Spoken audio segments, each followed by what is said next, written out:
everybody, welcome to the Silver Silk and More channel, and welcome to the Great Beat Extravaganza Spring Fling. I am so delighted to be here. This is so much fun. It's just a great weekend of creativity, shenanigans, laughter, beading, jewelry making, all the beautiful things in life that make our industry and community what it is. Um, I know most of us have had some random kits, some sales, some things going on during this week.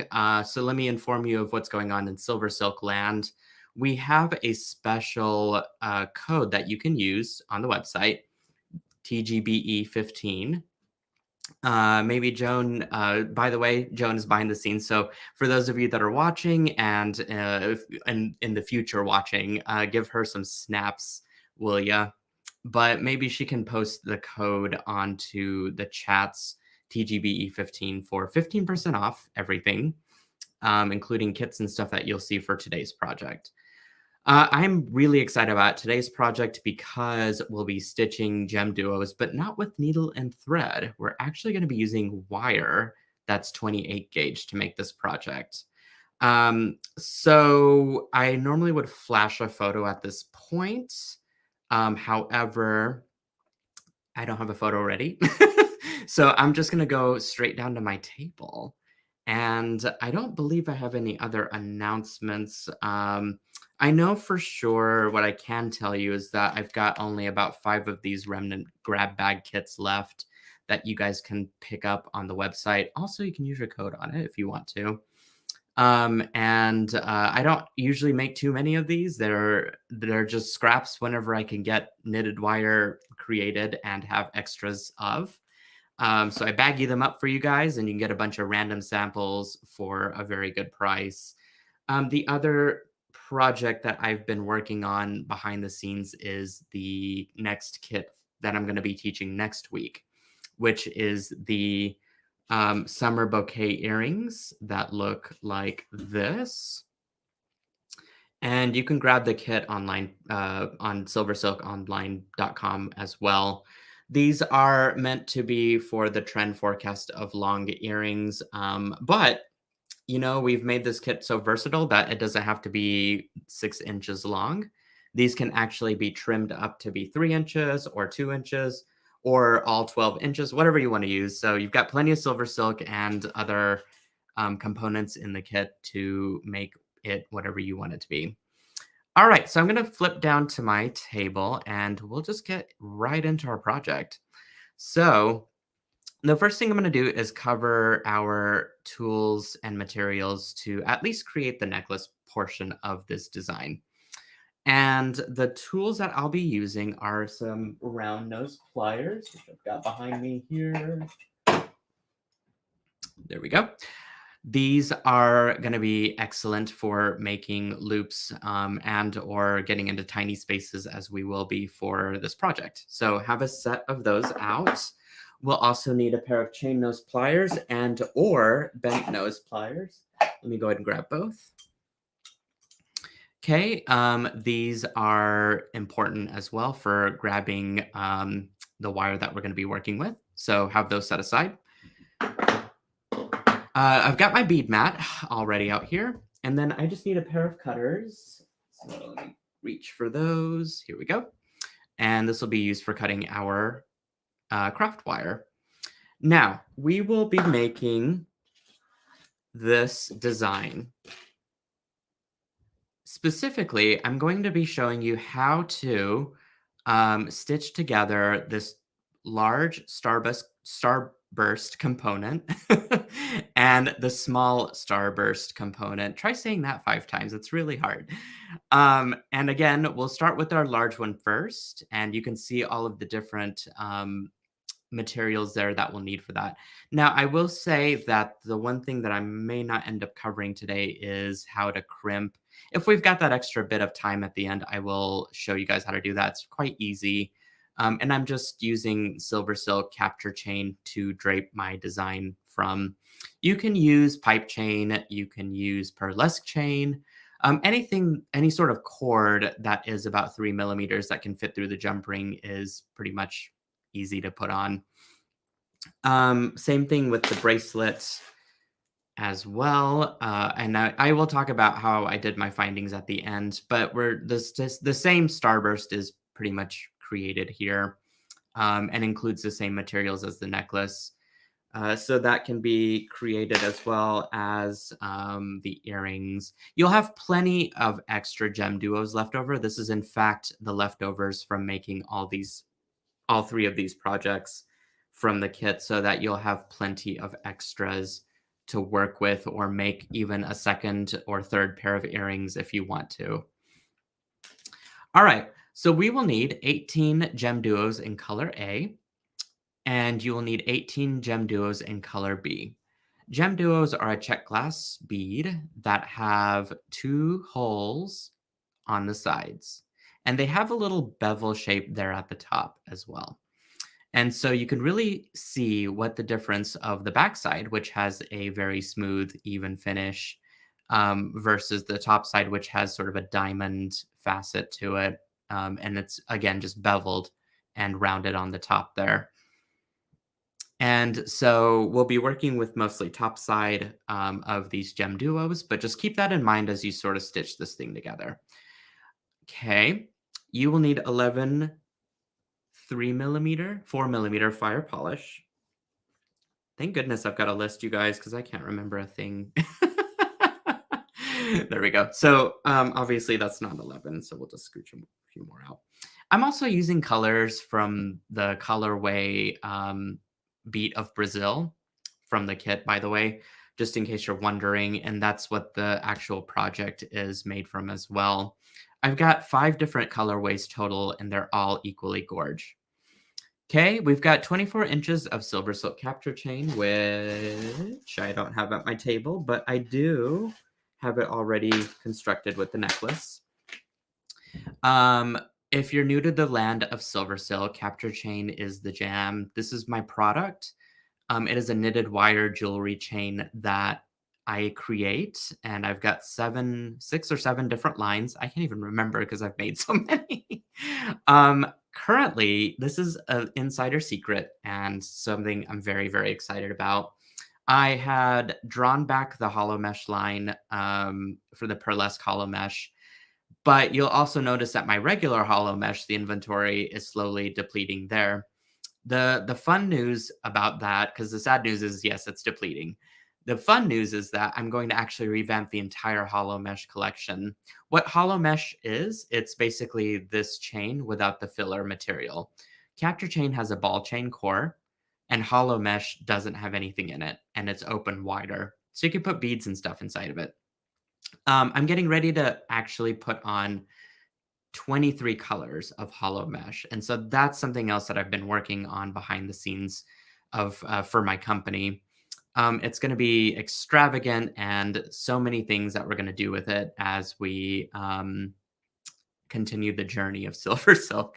So just some tidbit there for the company itself and for SilverSilk. So that in a nutshell is capture chain. It's sold in a 3-foot spool.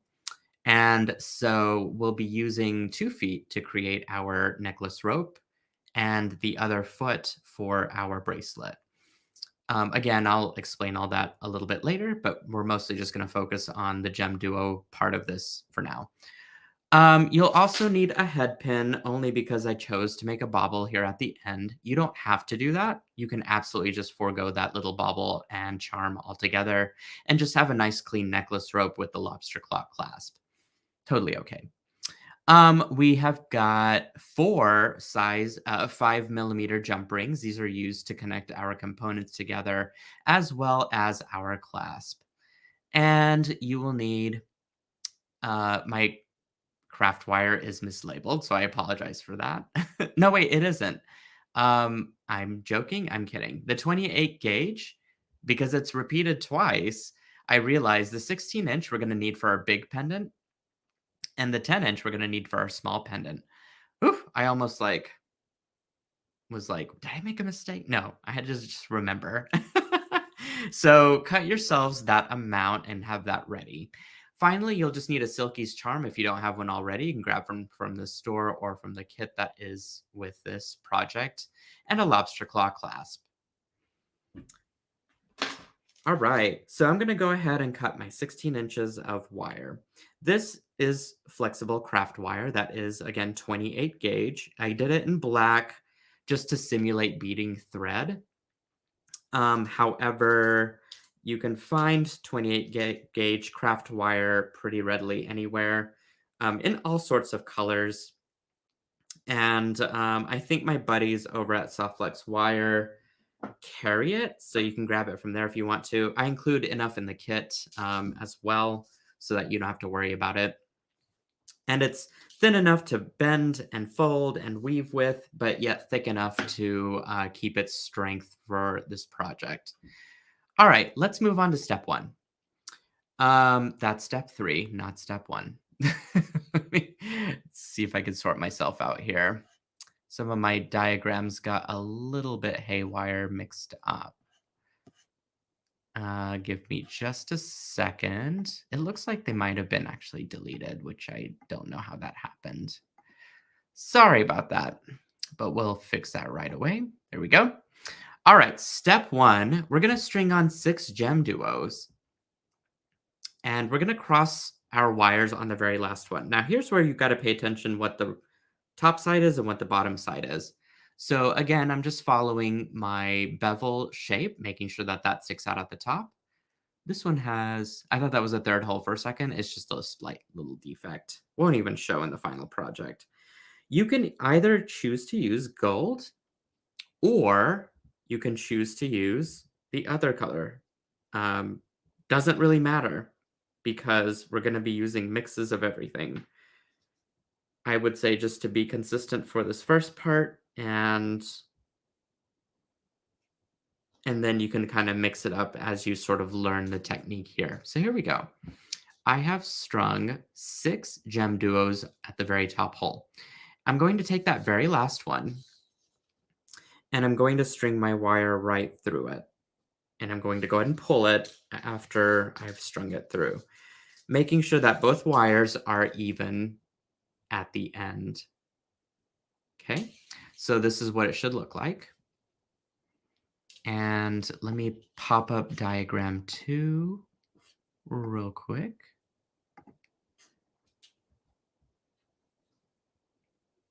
Okay, there we go. So the next step is that we're going to take one of our wires and we're going to feed it through the top GemDuo just like this. And I'm going to go ahead and pull one of them through all the way. If the wire gets kinked up like this, you can either use your pliers or fingers to undo it and just kind of smooth it out and pull tight. Okay, same thing for this one. I'm going to grab that opposing wire and string it through that top hole of the GemDuo. It helps to kind of just keep the loop nice and wide until you pull it tight. Okay, just give it a slight tug to give it to get it nice and tightened up. And it should look something like this. It's going to be a slightly wobbly, but as you sew beads on, it's actually going to tighten up as we go. All right, now we can get to step 3 that we jumped ahead earlier for, which is what we're looking at now. So never mind, we're going to skip that step. Go to step 4. This is where we incorporate our next color. So to one of the strands, I'm going to pick up 2 GemDuos of color either A or B, the other color. And again, I'm going to go through, I guess what would be the bottom hole of this, so that whenever I slide it down, that will just kind of align and bump up to the top side of the previous color. So you'll need 2 of those, however you decide to string it on. I guess the easiest way to do it is if you hold this where it's facing up, you can easily tell that you need to go to the bottom hole here. It's wire. It's going to shift and move around on your table. It's going to knock stuff over. Just like your cat would. So, like, just kind of set it down, get yourself reoriented, and sort of see what you're stringing as you do it. And After you've strung all of that on, you simply just pull it tight like that. So that you pretty much have these two gem duos that are lined up. So if I turn this right side back up toward me, like the illustration suggests, it should look like that. We're going to do this all the way around till we reach our diamond down here. So let's do that a couple more times.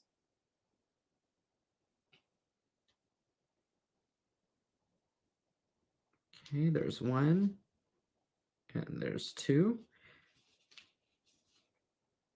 And I'm going to repeat the same thing on the other side as well.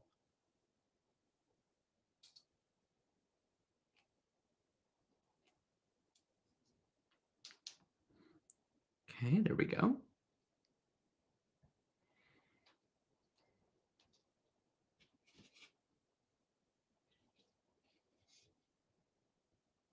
Oh, Joan, could you tell our audience that if they hashtag TGBE, there's a prize to be given away, but I need to do that for our stream real quick.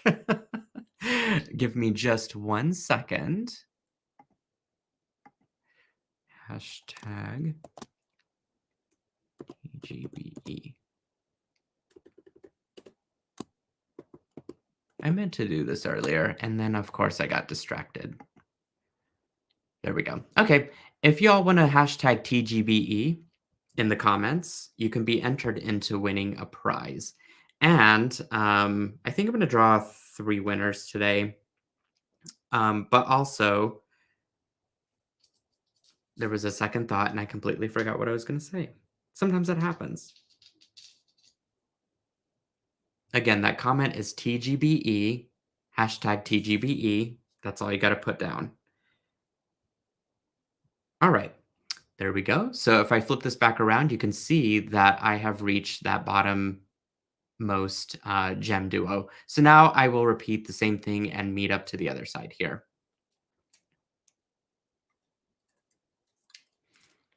Let's see. Okay. Or actually, I'm going to stop where I meet at the third one here. So that I've got my blank space here in between, because there's going to be a little bit of a unique action that we'll take to wrap that last bit up. So bear with me here as I stitch a couple more sets of these gem duos on.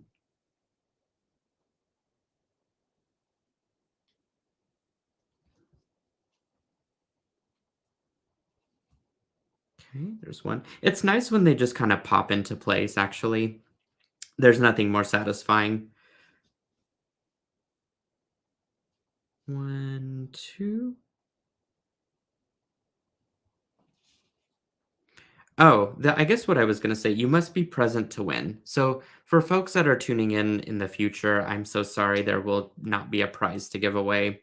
But while you're here live with me today, for those of you from the Great Bead Extravaganza, you can win a prize.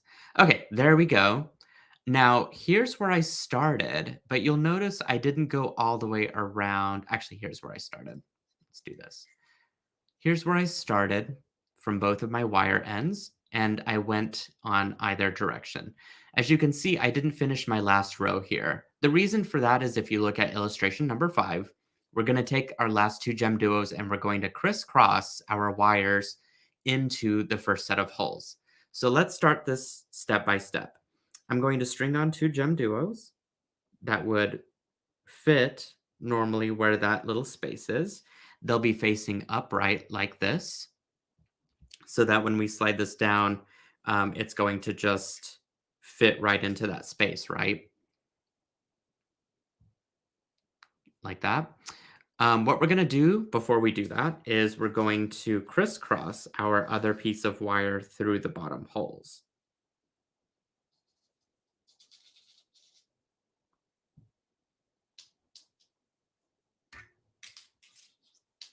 All right, just like this.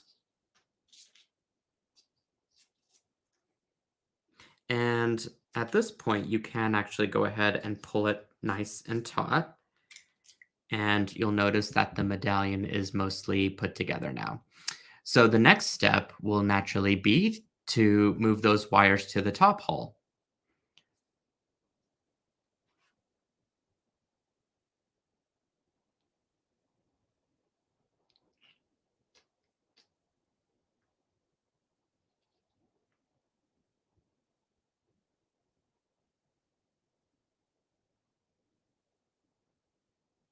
Okay, just like that. Now you can see that my wire has gone from the top to the or from the bottom to the top. And now what we do is we're going to, let's see, is this illustration? I need to find illustration 7, which is probably not in here. Let me search that. There we go. Okay. Found it. Let me put that on screen real quick. There we go. The next step is we're going to start adding in our findings, in this case, a jump ring. So I'm going to be stringing a 4mm crystal on both sides here, and then a jump ring in between. So grab a check glass, string it on, string a jump ring on, and then another check glass bead. Okay, just like this. And I'm going to take my other wire and I'm going to crisscross it into all 3 of those components. The tricky part is keeping that jump ring in the middle. Sometimes it wants to move around.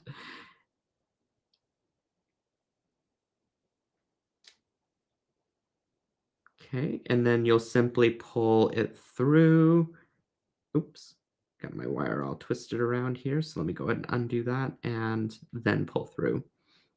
Before I pull it through all the way, I want to go through that hole that I just came out of for my other opposing wire. So I'm going to take the wire that's on my left side and I'm going to string it through the first hole of the GemDuo. And that's going to shoot my wire back out toward stitching to the left. And I'm going to do the same thing with my right side wire. So they basically have crisscrossed the check glass beads and the jump ring, and now they're going back into the GemDuo holes.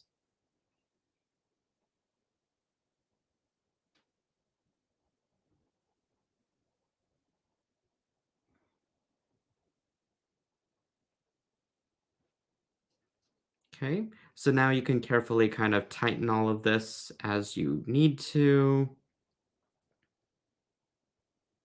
I think what I do is I kind of just pull everything down and it'll start to kind of straighten itself out.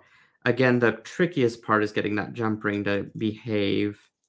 And here's where you can use your pliers to keep it nice and stationary as you pull on all this together. And what you'll find is that this is going to just fit nicely together as such. So everything is sort of stacked on top of itself and you're ready to stitch around. Now let's find that illustration 8.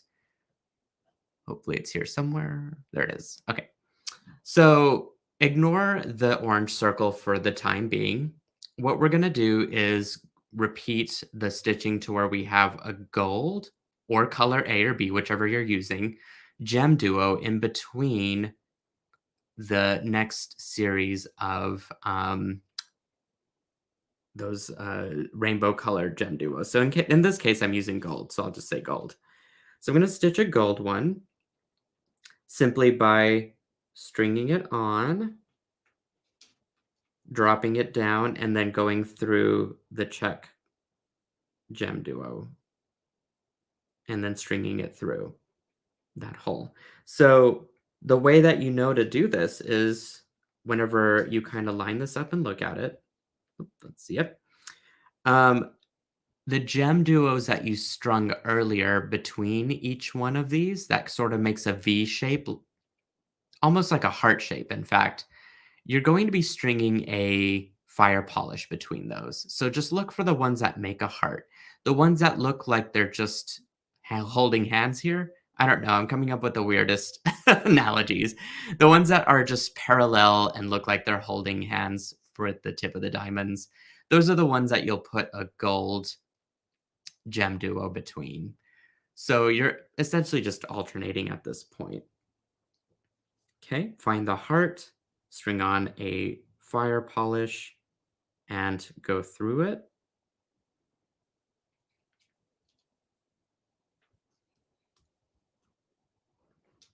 Okay, on the next one, I will swap the fire polish with the GemDuo, and I'll string that on.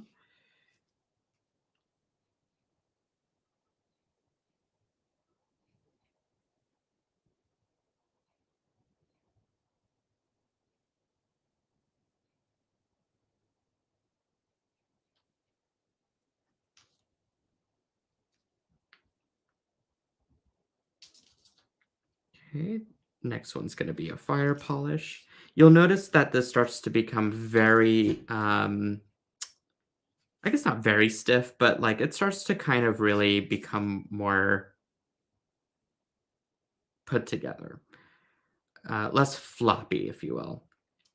And that's because all of the wire is going to just fall into place. Everything sort of snaps where it needs to, and it's well stabilized. So there you can see it's coming together. Okay, so I'm going to stitch on my last GemDuo here. Let's see. The way that I need it to lay is like this. So I'm going to lay it on my table and string according to how it needs to be there to fill in the space. So go ahead and do that. Okay, there we go.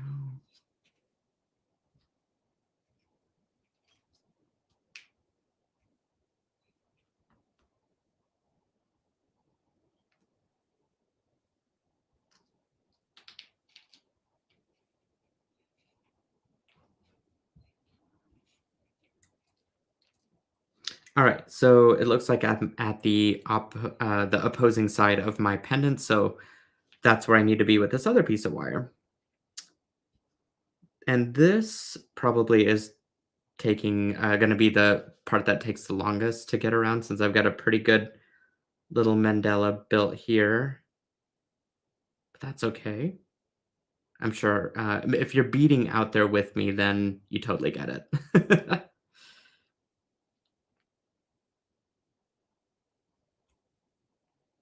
Okay, there we go. Give it a good tug. See, my jump ring fell out again. It's so naughty. There we go.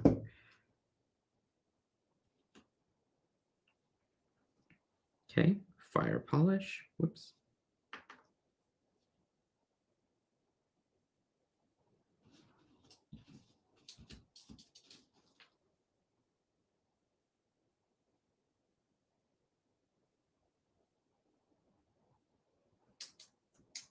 Keep forgetting I need to be on camera here so you guys can see what I'm doing. Hopefully you're having a pretty good time without the needle and thread. For me, it's been a lot easier. There are times when I prefer needle and thread, I will say that. For this project, I really didn't miss it. For those earrings that I was showing off earlier, those are the ones that really require needle and thread to make the magic happen. Okay. So we'll do another fire polish.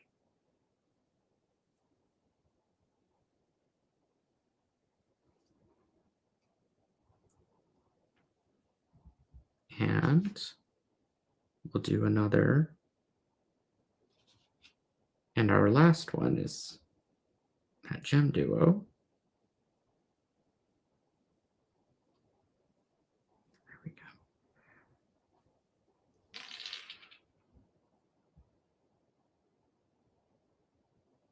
All right.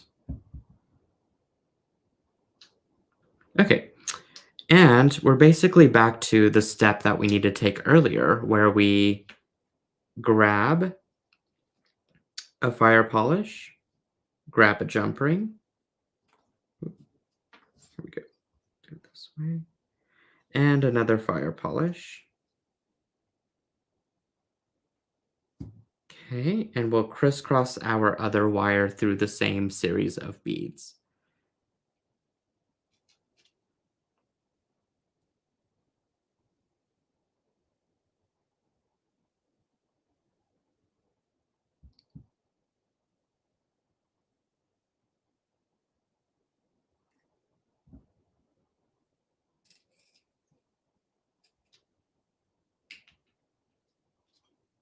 Now, once you've done that, here's where I really don't miss the needle and thread because there's comes a point where you have to kind of stitch everything back through everything and secure it, which is it is important to do all those steps.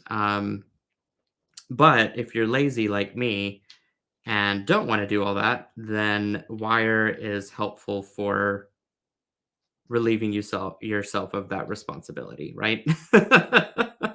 So what I do is I basically take the wire, and this is where the orange circle that you see on illustration 8 comes in play.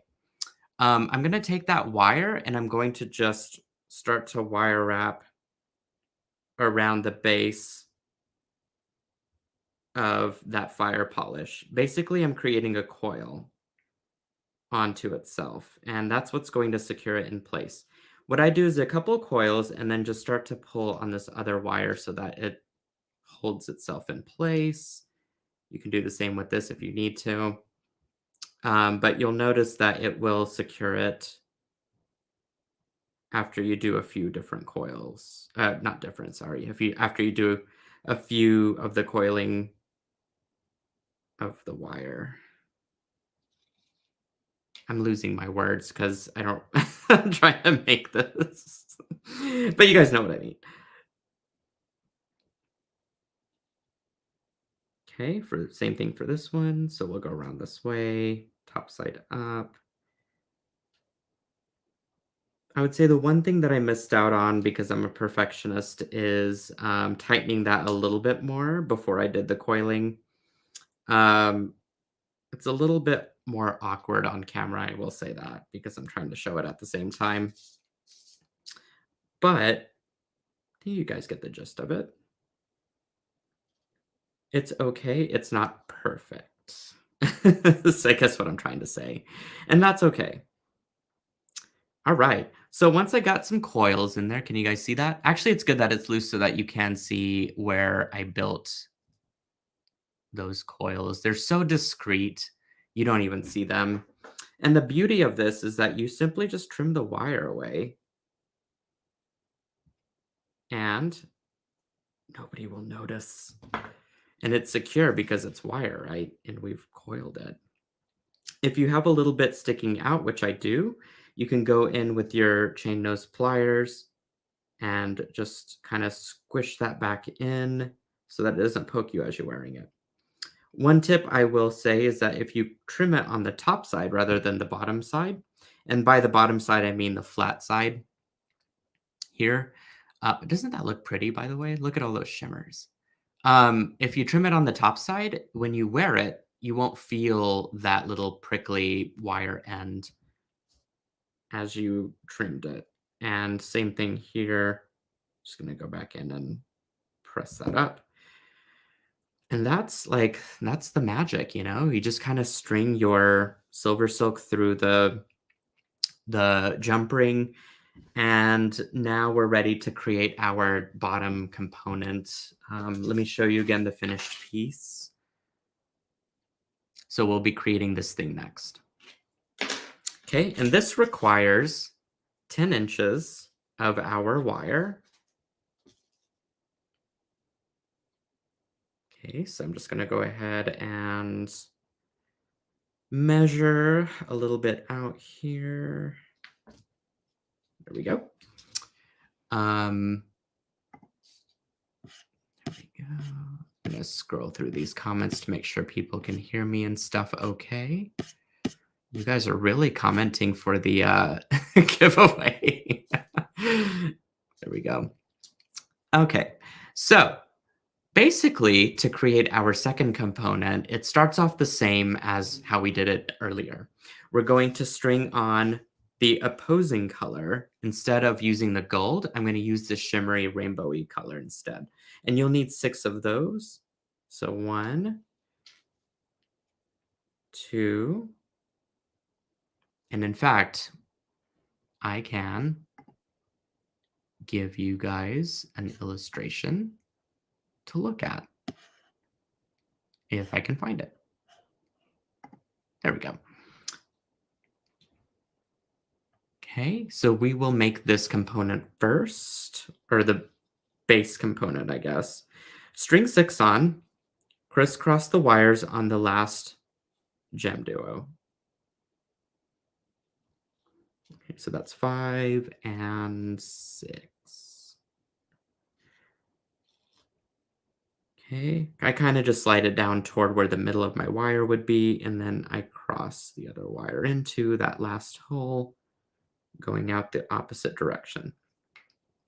Already I've got a gorgeous little starburst. Okay, so now again, I can just take this wire and go through that top hole, and I'll simply do that with both of the wires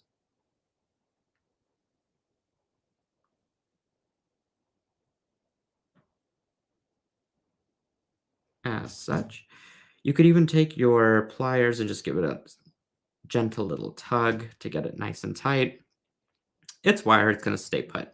Now, the next part of this is to stitch the GemDuos in between, but we're going to be doing that from its longer side, I guess. And so what you do is you string the GemDuo top hole first because it's going to lay top side up. And I'm going to go down through the second hole and through the hole of the top of the next GemDuo. You don't have to do one swift action all at once. You can actually go and do one at a time, but I like doing the two different holes at the same time. Just makes things a lot easier. Okay, so just tighten it as you go and then pull. Use your pliers if you need to, but you'll see it just pop right into place. Okay, so I'm going to do that again on the one side.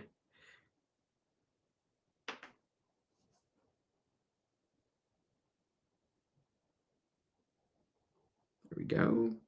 String that there. It helps to have a pair of nylon jaw pliers too if you need it. You can straighten out the wire that way should you need to.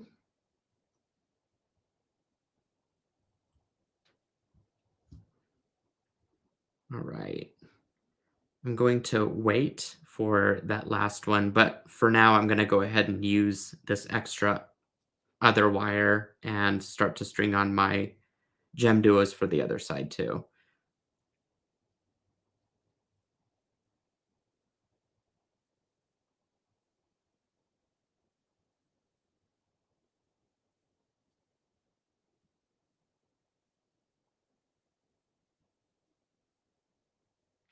Looks like my GemDuo is a little plugged up there, so I'm going to see if I can gently pry it open. Whoops, with my beading awl here. Sometimes that happens. There's always one silly one in the mix. Okay, that should do it. Either that or I just broke the entire GemDuo. We'll find out. Hopefully that's not the case. There we go. Not the case. Thank goodness.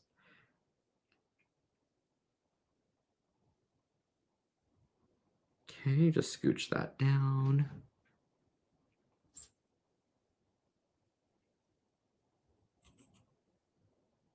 I did scratch my wire up a little bit, but that's all right. Not going to show anyway. All right, so basically you just continue the same stitch down all the way through the beads here.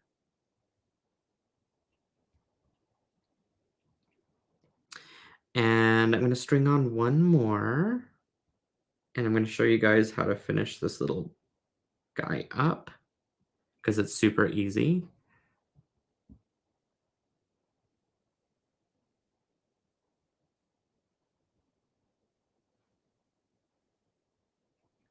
All right. Now, when you get to the end, oh, I have a little bit of a loose one here. So let me go back and pull this through. Definitely do not want to keep this on the loose side. You want to tighten it up as you go along here. There we go. So it should look like this by the time you get all of them stitched out. Now we're moving on to step 11, which is basically stringing on that last GemDuo. Whoops.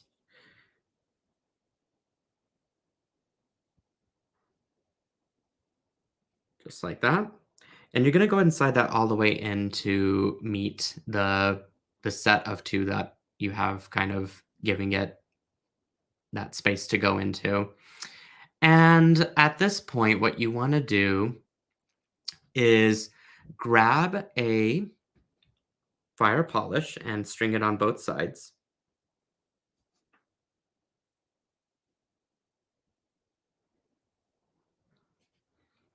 Okay. And we're going to be repeating the same process as earlier with our connected jump rings. You're going to string through the jump ring with one of the wires, go down through the fire polish, just like that. And you'll do the same thing with the opposite wire.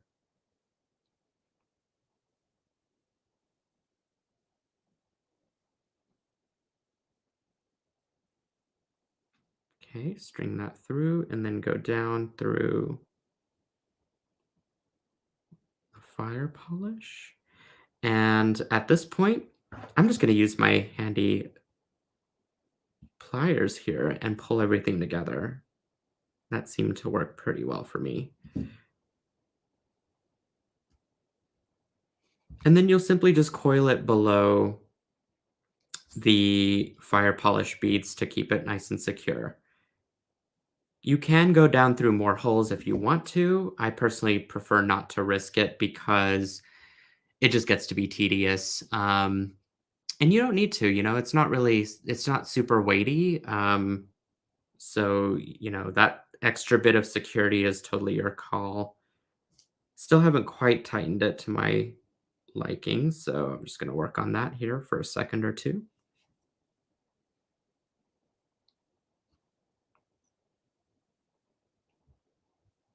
There we go. All right, that's more of what it should look like, nice and tight. So at this point, you can start to coil it around the base of the fire polish. And I prefer to go 3 or 4 times with my wire. It'll also fill in any extra gap that's there. And it's kind of just disappears like thread does because it's so thin. Again, just trim it up top. That way you don't have to worry about it scratching you when you're wearing it. It's pretty much good to go.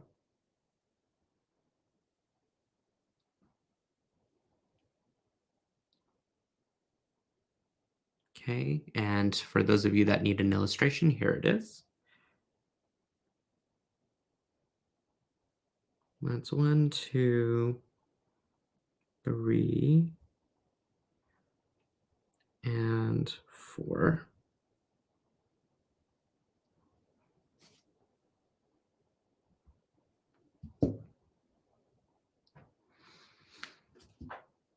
All right.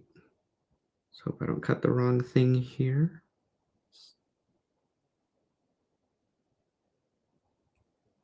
There we go. And again, if you've got a little bit of stuff sticking out, just use your pliers to tuck it in, and you're pretty much good to go.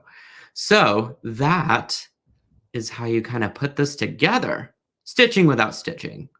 And let's talk about these designs. So we just basically covered the necklace portion of this, right?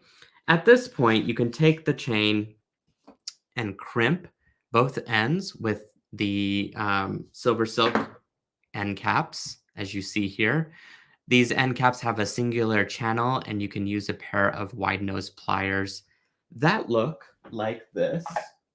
And in fact, I even dipped it in a product called Tool Magic, which makes a nice rubberized coating at the ends, the tips of the pliers.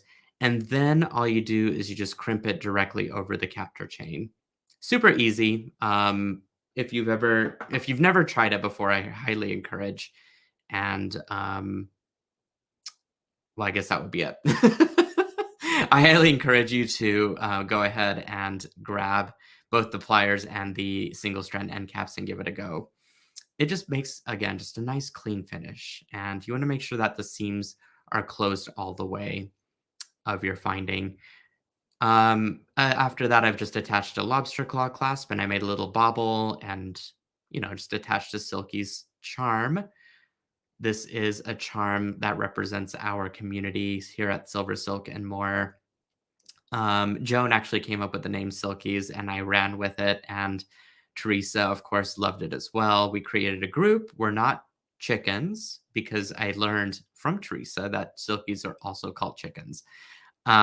Mostly because people that like raise chickens try to get into the group, which made no sense. Anyway, I could ramble on about that later. All to say, I sort of lost my train of thought there. You can attach whatever baubles and stuff you want at the end. Again, the chain itself is 24 inches to make a 24-inch chain necklace with a pendant. The bracelet, let's take a look at that, is just a singular starburst without the extra component attached to it. Because all I did was string 6 inches of my SilverSilk, and I used a pair of double strand end caps and a magnetic clasp to secure my ends. The double strand end caps have 2 channels instead of 1, but everything works the same way with the crimping. You simply just stick it into the end cap and crimp it using your wide nose pliers. And that's pretty much it. No glue necessary, so don't use glue. There's little teeth inside of this end cap that grasp onto the chain. And then you're ready to wear. I love the magnetic clasp specifically for the bracelet because it's just easier. I'm so sorry that my arm is extremely hairy, but you guys get the idea. It's just easier to put on, Super pretty. Again, you can make all 3 designs with the kit. The kit might not actually exist after the show, so future people watching this, I am sorry. For the earrings,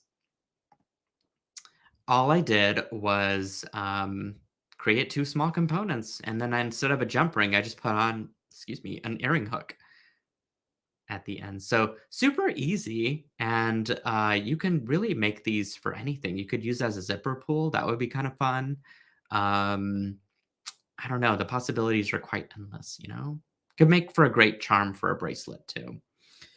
So I made all of those things plus another set of components, and I bet with the leftover beads, you could probably make more stuff because I've got quite a bit here. This all came from the same kit, in fact. And so the possibilities are quite endless.